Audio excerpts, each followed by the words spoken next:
ہمارے چینل میں خوش آمدید۔ چلیں شروع کرتے ہیں آج کی کہانی۔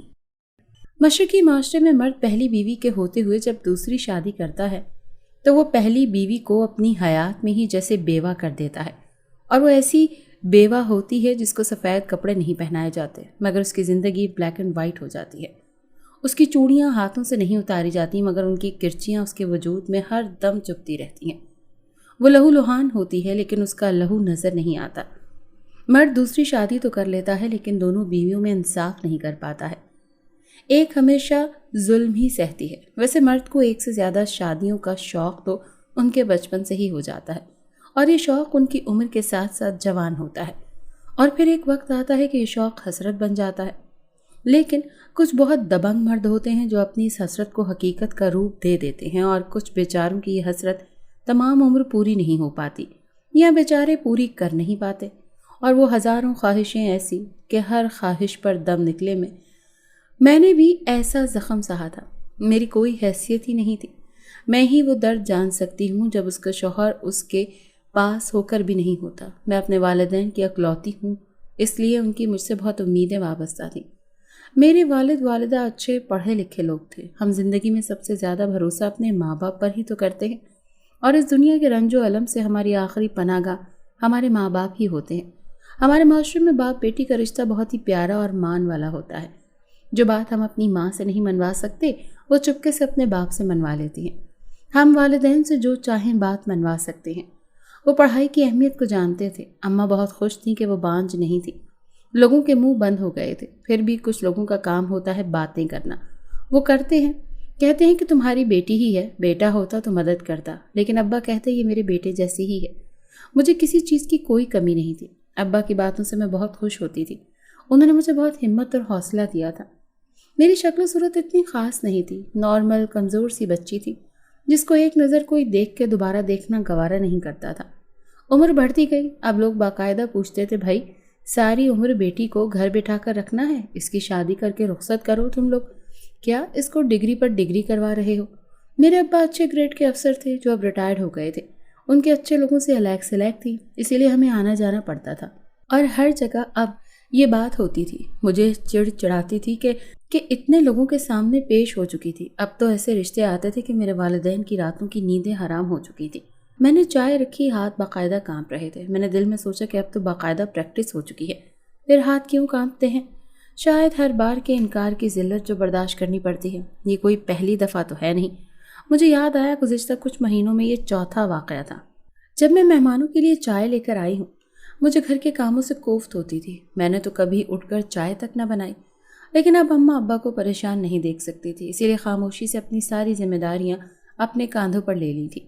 اپنی ڈگری کو آگ لگا کر سائڈ پر کر دیا اور گھر کے کاموں میں لگ گئی کہ سسرال والوں کو میرا نوکری کرنا اچھا نہ لگا۔ یہاں لڑکے والوں نے اوپن مائنڈ سمجھ لیا تو کیا ہوگا؟ کیا اب بار پھر انکار کی ذلت اپنی پڑے گی؟ اتنی دیر خود کو شیشے میں دیکھتی رہی، یہ سوچ کر ہی میرا دل جیسے زور سے دھڑکا۔ ایک بار تو مجھے چکر آتے آتے رہ گیا۔ عجیب بے بسی، ذلت، تحقیر کی لہر اٹھی۔ رشتے والی سب بچوں کے باپ کے رشتے لا رہی تھی، کوئی پڑھا لکھا نہیں تھا۔ میں اندازہ لگانے میں ناکام رہی کہ بے بسی تھی، لاچاری تھی، ذلت تھی، تحقیر یا کچھ اور، اندازہ کرنا مشکل تھا۔ ایک بار تو مجھے یہی لگا کہ جیسے میں کوئی مشین ہوں، خودکار طریقے سے سارے کام انجام دیتی ہوئی مشین، لیکن میں مشین نہیں تھی۔ یہ احساس مجھے تب ہوا جب اپنے سراپے پر پڑتی ہوئی تنقیدی نگاہوں کی چبھن محسوس کی، جب میرے احساسات روندے گئے، جب مجھے برا بھلا کہا گیا۔ مشین مجھ سے قدرے بہتر ہوتی ہے، میں مشین بالکل نہیں تھی۔ میں تو ایک بھیڑ بکری ٹائپ کی کوئی مخلوق تھی جسے قصائی خریدنے سے پہلے کسی جانور کا بغور جائزہ لیتا ہے۔ نہ جانے کسی نے مجھے اپنا ہمسفر بنانا تھا یا پھر ایک شو پیس کے طور پر خرید کر رکھنا تھا۔ میری اندرونی خصوصیات کی میری ظاہری حسن کو کیوں دیکھا جاتا ہے؟ ایسے ہی سامنے بیٹھی خواتین اس کا جائزہ لے رہی تھیں۔ وہ لڑکے کی تھی، ایک عورت ہو کر دوسری عورت کا دکھ نہیں سمجھتی تھی۔ شکر ہے ابھی اتنی انسانیت باقی تھی کہ انہوں نے مجھے ٹٹول کر نہیں دیکھا۔ یہ سوچ کر ذہن آتے ہی میں بے اختیار مسکرائی۔ میرا حوصلہ بحال ہوا تھا، میرے اندر کسی نے نئی روح پھونک دی ہو۔ سامنے والی خاتون میری مسکراہٹ سے تھوڑا گڑبڑا سی گئی، لیکن میں تو جیسے ٹرانس میں تھی۔ میں نے سب کو چائے پیش کی۔ میری اماں نے مجھے سب کچھ سکھا دیا تھا۔ ہمارا گھر اچھا سجا ہوا تھا، کمی کسی میں نہیں تھی سوائے میرے۔ ابھی درد کے یہ لمحات مزید طویل تھے۔ سائڈ صوفے پر بیٹھتے ہوئے میں نے سوچا، ابھی تو انٹرویو کا دور چلنا تھا، پھر تعلیم کا پوچھا جانا تھا، ایسے جیسے مجھے نوکری پر رکھنا ہو۔ اماں بیٹی کی خوبیاں بیان کر رہی تھیں۔ مہمان خاتون بہت تہذیب سے چائے پی رہی تھیں۔ ایک ذرا بھی سڑ سڑ کی آواز انہوں نے پیدا نہیں ہونے دی۔ پہلی دفعہ میں نے ان کی باتوں کو غور سے سنا۔ کافی معقولیت کی بو آ رہی تھی۔ مجھے لگا شاید یہ آخری دفعہ ہے، شاید یہاں بات بن جائے۔ اب کی بار قبولیت کا لمحہ اس کے نصیب میں بھی لکھا جا چکا تھا۔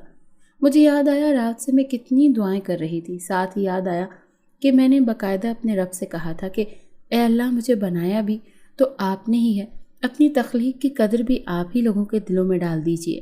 اب میں پرسکون ہو کر بیٹھ گئی تھی۔ پہلی بار میں نے ارد گرد کے لوگوں پر نظر دوڑا کر دیکھا تھا۔ اماں نے لڑکے کے بارے میں پوچھا۔ محترم خاتون، اب آپ بتا رہی تھیں لڑکے نے ماشاءاللہ میٹرک کر رکھا ہے۔ میرے کان سائیں سائیں کرنے لگے۔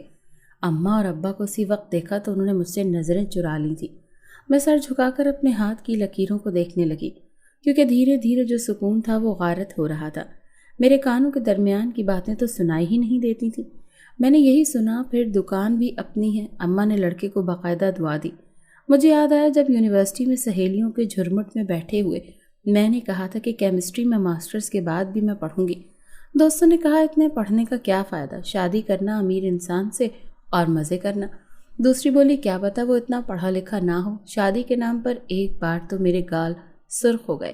ساتھ ہی میری دوست پر جھپٹتے ہوئے بولی تھی کہ ایسا نہیں ہو سکتا، وہ لا علمی اور کم عقلی کی زندگی بھی کسی نعمت سے کم نہیں تھی جس میں آپ کو کچھ علم ہی نہ ہو۔ میں نے تب گردن اکڑا کر کہا تھا کہ میرا خاوند مجھ سے زیادہ پڑھا لکھا ہوگا، بھلا ایک کم پڑھے لکھے بندے سے میرا کیا جوڑ؟ دیکھنا میرے لیے ماما بابا کتنا قیمتی بندہ ڈھونڈیں گے۔ کہکا پھوٹا اور بات ہنسی کے جل ترنگ میں آئی گئی ہو گئی۔ میں ماضی کو یاد کر کے کرب سے آنکھیں بند کر چکی تھی۔ سمجھ نہ آیا کہ ہنسوں یا رو دوں۔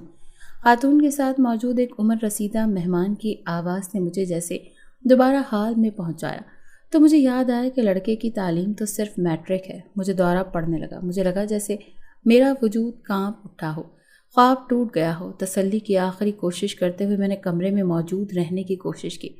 حالات کے ساتھ سمجھوتا، خواب کے ساتھ سمجھوتا کرنے کی کوشش میں نے خود کو جیسے سمیٹنے کی ایک ناکام سی کوشش کی۔ مجھے لگا یہاں رو دی تو میرے ماں باپ کا بھرم ٹوٹ جائے گا، وہ نہ جانے کیا سوچیں گے کہ کہیں میں کسی دوسرے کو پسند تو نہیں کرتی۔ میں نے اپنا غم اپنے اندر ہی اتارا۔ میں نے خود کو یاد دلایا کہ اماں کہتی تھیں کہ جوڑے تو آسمانوں پر بنتے ہیں۔ خاتون اب کہہ رہی تھیں کہ لڑکی بہت کمزور ہے آپ کی۔ وہ گھما کر انہیں باتوں پر آ چکی تھیں کہ جس میں بچنا چاہتی تھی۔ کیا ہو جاتا جو اللہ مجھے بھی باقی لڑکیوں جیسا حسین اور خوبصورت بنا دیتا؟ تھوڑا گوشت میرے جسم پر ہوتا، بھرا بھرا جسم کسی کے دل پر وار کرتا، لیکن یہاں تو ہر طرف سے الٹی گنگا بہہ رہی تھی۔ اماں نے بات سنبھالنے کی کوشش میں دھیان سے سن نہیں سکی۔ میں نے فریش نظر آنے کی ایک اور کوشش کی اور ایک ناکام کوشش، اور مسکراہٹ قائم رکھی۔ کبھی کبھار ہم ایسی چیزوں کی امید لگائے ہوتے ہیں جو ہمارے آس پاس کے انسانوں کی نظر میں بالکل ناممکن ہوتی ہیں، اور جب وہ ہمیں اس چیز کی جستجو کرتا ہوا دیکھتے ہیں تو وہ ہمیں روکتے ہیں، ٹوکتے ہیں۔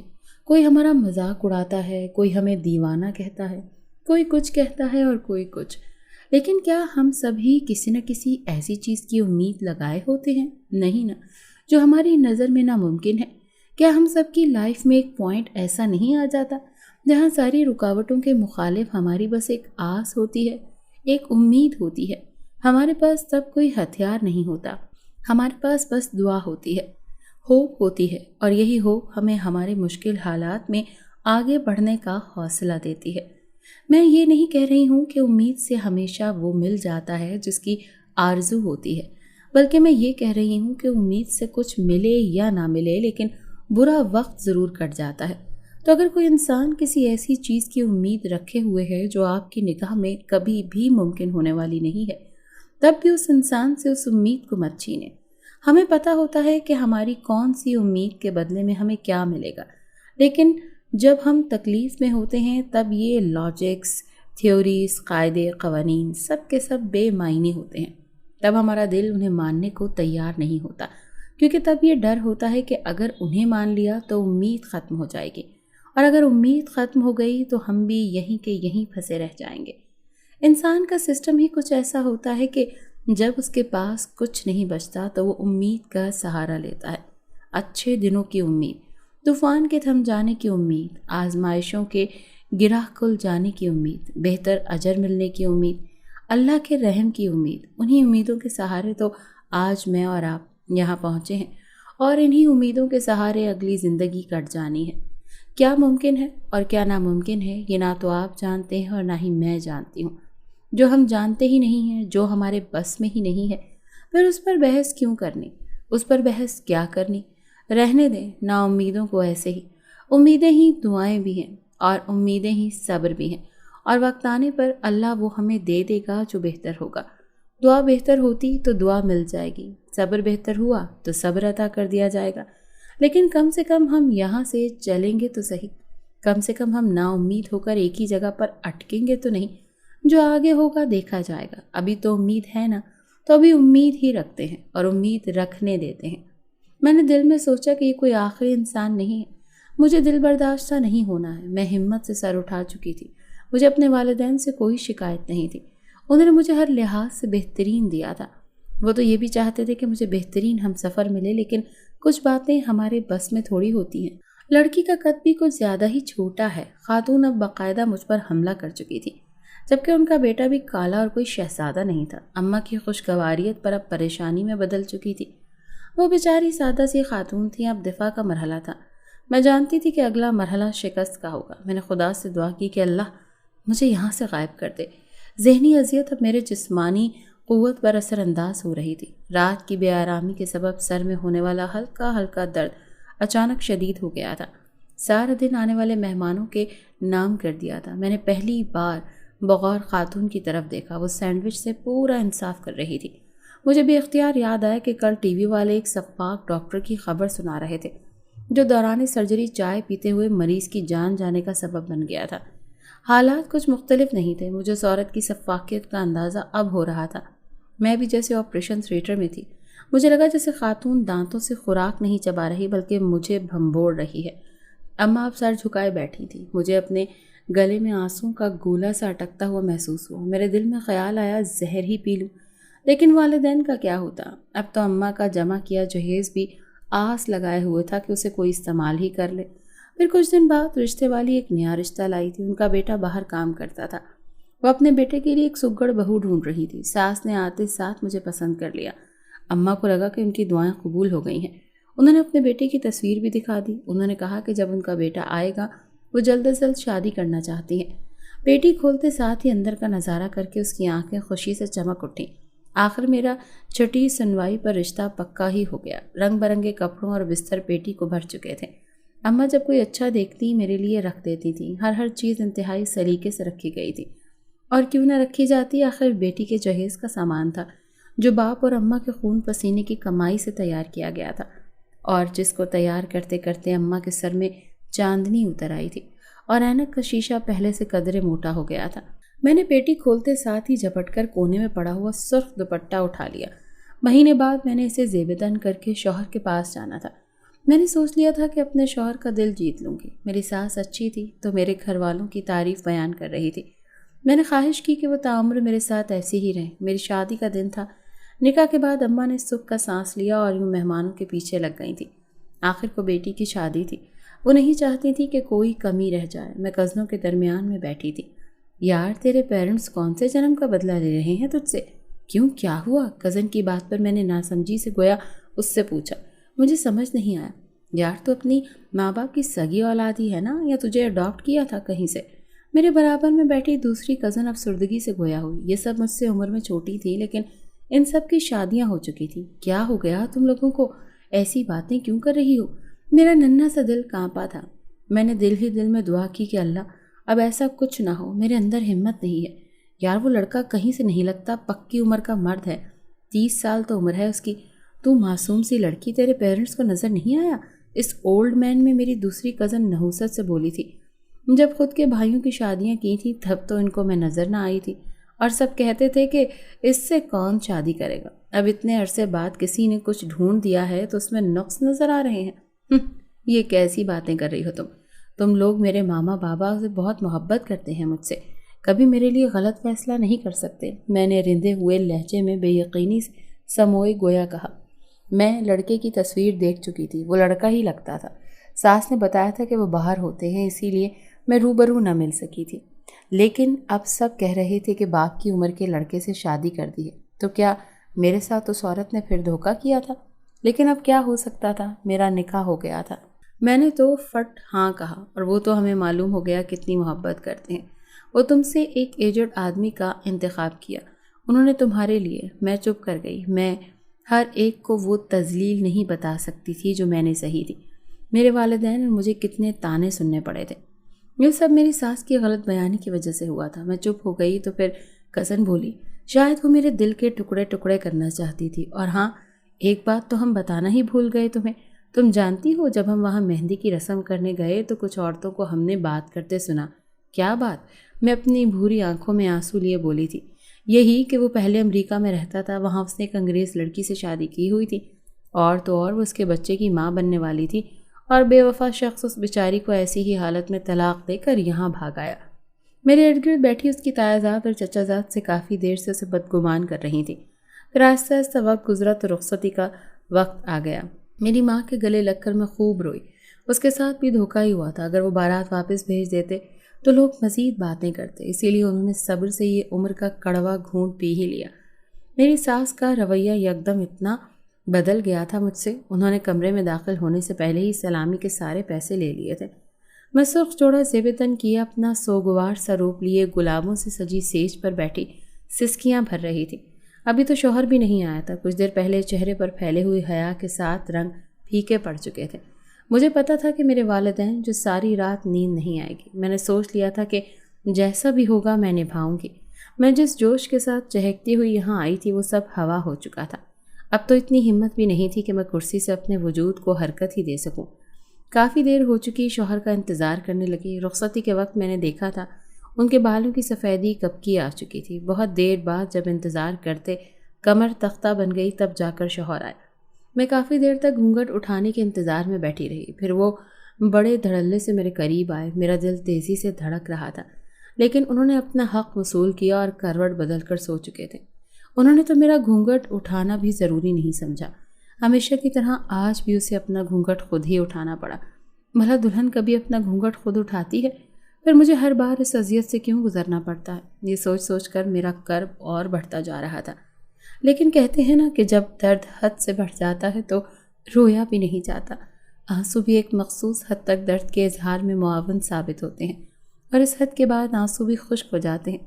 پھر کچھ حد تک گہری خاموشی انسان کے کرب کے اظہار کے لیے استعمال ہوتی ہے، اور پھر انسان اس مقام پر پہنچ جاتا ہے جہاں وہ کہہ لگاتا ہے، اپنے آپ کو اذیت دیتا ہے، کاٹتا ہے، نوچتا ہے، کیونکہ اسے لگتا ہے کہ روح کے درد کو جسم کے درد میں تبدیل کر کے شاید اس کا دھیان بڑھ جائے گا، شاید وہ خود کو جسمانی اذیت دے تو روحانی اذیت کچھ لمحوں کے لیے دور ہو جائے گی۔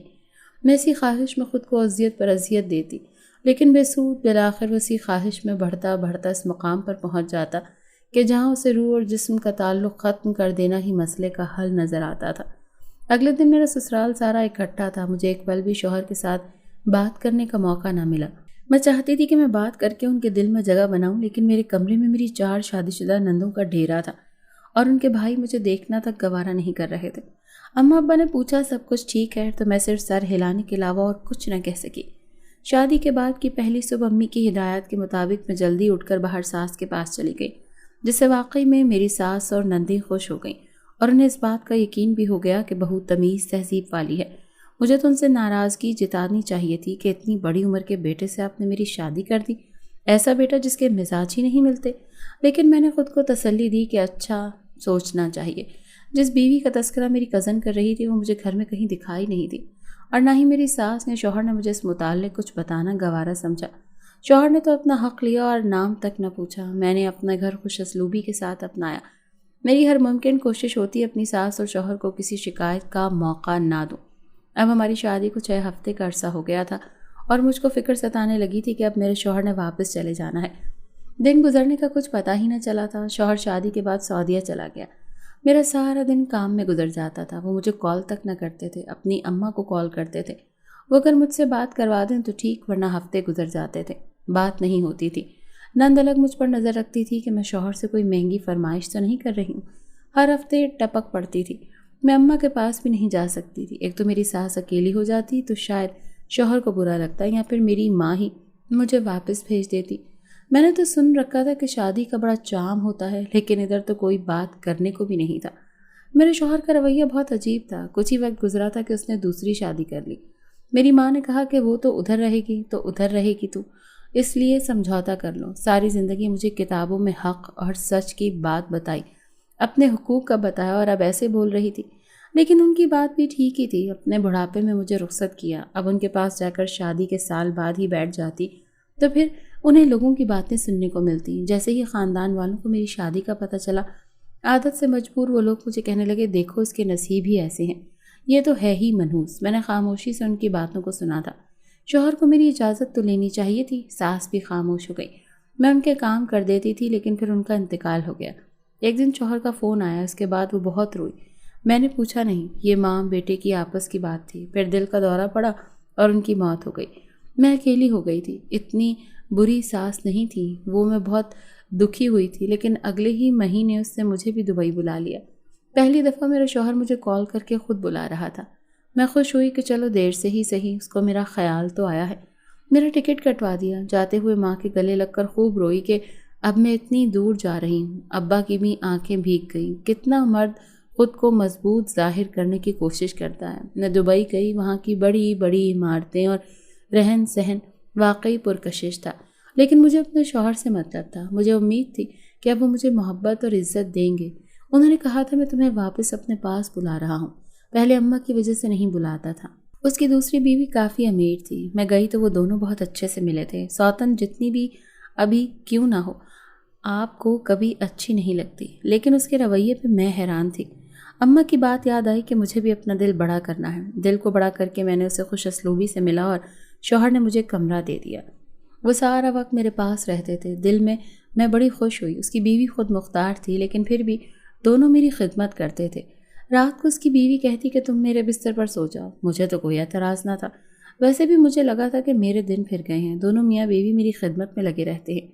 میرے شوہر مجھ سے بہت محبت کرنے لگے تھے۔ ان کی دوسری بیوی بھی کیسے برداشت کر لیتی ہوگی کہ اس کا شوہر میرے قریب ہے، اس کو وقت بھی نہیں دے رہا۔ اماں سے بھی بات ہوئی۔ مجھے خوش دیکھ کر وہ خوش تھی، ورنہ اکثر یہی سمجھا جاتا تھا کہ دوسری شادی کے ہوتے ہی پہلی بیوی کی جگہ نہیں رہتی۔ میرے شوہر کو ہم دونوں سے اولاد نہیں تھی۔ میں روز اپنی سوتن کے بستر پر سو جاتی، بدلے میں 100 ریال دیتی تب میں مان جاتی، اور اب مجھے شوہر اور اس کی دوسری بیوی پر شک سا ہونے لگا تھا۔ جب میں صبح اٹھتی تو بستر پر پانی گرا ہوتا تھا۔ شوہر کہتا مجھ سے گر گیا ہے، اور عجیب سی بو آ رہی ہوتی۔ میں نے شوہر سے کہا کہ آپ دوسری کے پاس بھی رات کو جایا کریں، تو کہتے نہیں، تم ابھی مجھے اچھی لگتی ہو۔ میرے دل میں خوش فہمی کے بجائے اب شک آنے لگا تھا۔ میں نے جاننا تھا کہ آخر پانی رات آتا کہاں سے ہے۔ یوں ایک دن اچانک میں رات بستر سے اٹھ گئی، پر جان نکل گئی جب بستر پر میرے شوہر کے بجائے ایک پتلا تھا اور سامنے میاں بیوی بیٹھے کچھ پڑھ رہے تھے۔ وہ کالا جادو کر رہے تھے۔ میں نے کالے جادو کے بارے میں بہت سنا تھا۔ سوتن کو علم کرتا دیکھ کر میں جان گئی تھی کہ اس نے مجھے نہ دیکھا۔ میں نے سونے کی ایکٹنگ کی۔ میں دیکھنا چاہتی تھی کہ وہ دونوں میرے ساتھ ایسا کیوں کر رہے تھے اور کب سے کر رہے تھے۔ میرا شوہر کہہ رہا تھا اور کتنے دن اس کو بے ہوشی کی دوا دے کر سلانا پڑے گا۔ ایک دم سے مجھے یاد آیا کہ یہ روز مجھے دودھ پلاتے ہیں جو آج میں نے نہیں پیا تھا۔ مجھے لگا تھا میرے شوہر بدل گئے ہیں، میری فکر کرنے لگے ہیں، لیکن یہ سب خام خیالی تھی۔ میری آنکھوں سے آنسو نکل رہے تھے۔ میں نے سنا کہتی اگر ہم اس پر کالا جادو کر دیں تو یہ باندھ ہو جائے گی اور اس کی جگہ میں بچہ جنوں گی، میری بندش ختم ہو جائے گی، پھر ہمارا بچہ ہوگا، اور یہ سمجھ رہی ہے ہم اس سے بہت محبت کرتے ہیں۔ وہ ساری رات پڑھتے کمرے میں اللہ سے دعائیں مانگتی رہی۔ کیا ہو جاتا کہ ان کا بھیانک چہرہ میرے سامنے نہ آتا۔ میں صبر کر لیتی کچھ حد تک۔ کیا ہوتا اگر یہ میرے کو دھوکہ نہ دیتے؟ میں نے کچھ سوچا اور صبح ہونے کا انتظار کیا۔ یہ لوگ صبح کی اذان ہوتے ہی سو گئے تھے۔ میں اٹھی، مسکرا کر ملی، ان کے لیے ناشتہ بنایا۔ یہ خوش تھے، ان کو علم صحیح جا رہا تھا۔ ان کی مسکراہٹ اب مجھے سمجھ آ رہی تھی۔ میں نے سنا تھا کہ ایک مرد ایک شادی کے بعد دوسری عورت سے صرف فلرٹ ہی کرتا ہے۔ شادی شدہ شخص لڑکی سے محبت، چاہت، لگاؤ تو کر سکتا ہے، مگر کبھی بھی دنیا کے سامنے عزت نہیں دے سکتا۔ کچھ لوگ کہتے ہیں دوسری بیوی بھی مظلوم ہوتی ہے۔ وہ یہ کیوں نہیں سوچتے ہیں کہ اسے پہلی بیوی کا پتہ تھا، وہ یہ جگہ خود چنتی ہے۔ جب میں اپنے شوہر کو پسند ہی نہیں تھی تو کیوں کہ مجھ سے شادی اس سے کر لیتے جس کے بچے کے باپ بننا چاہتے تھے۔ میں نے کہا تھا وہ جب بھی لڑکی سے بات کرے گا ہر طرح کی اور ہر طرح سے کرے گا، مگر کبھی بھی اسے عزت نہیں دے سکتا۔ جب بھی شادی کرنے نکاح کرنے کا بولتی ہے تو وہ شخص ہر بار یہی کہہ کر ٹال دیتا ہے۔